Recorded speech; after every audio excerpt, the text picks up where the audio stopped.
موږ وایو زموږ سره زما سره څوک کومک نه کوي چې ما ته پیسې راکړي زه ځان او عیال په ساتم یا زما وزیرانو ته ورکړي یا زما ریسانو ته ورکړي یا زما مجاهدینو ته ورکړي نه دي ورکړي ابدا یې نه دي غواړو خو موږ وایو چې دا ولس ستړی دی دا ولس خوار دی در بدره دی 20 کاله بمبار پر سوی دی 20 کاله خوارۍ پر تېره سوي دي وچکالۍ پر راغلي دي موږ وایو راسئ په ټولو سره لاس سره یو کړو د دغه خلکو چې دا دنیا نارې وایي چې دا د بشر حقوق دي خو دا هم بشر دی چې په لوږه کې غورځ دی دا هم بشر دی چې ما جنې بند کړي دي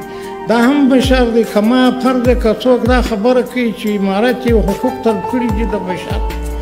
خو چې مرم چې تر پیدا زما چې ته پر ما بندیز لګوې زما شتمني نه راکوې هر څوک چې وي نو دا خدای دا ولس نور هم کړی نور هم ځوروي نور هم تکلیف ورکوي دغه ولس ته عذاب ورکوي خو که ته غواړې چې زه د دې ملک چې هغه حقوق د دې بشر دي د انسانیت دي د اسلامیت دي نو خو ته راسه زما سره په دې به کومک که خدای نه کرده خدای دې نه کړي ما ځپلی دي دا ولس نو توخې راپورته که توخې نور هم په لغته پسې وایې نور هم ښه تهدیده یا نور هم ښه وژو و تکلیف ته وغورځوي موږ د ټولو ولس څخه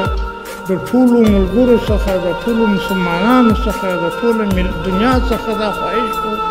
چې دغه زموږ د دې ولس سره دې کومک وکړو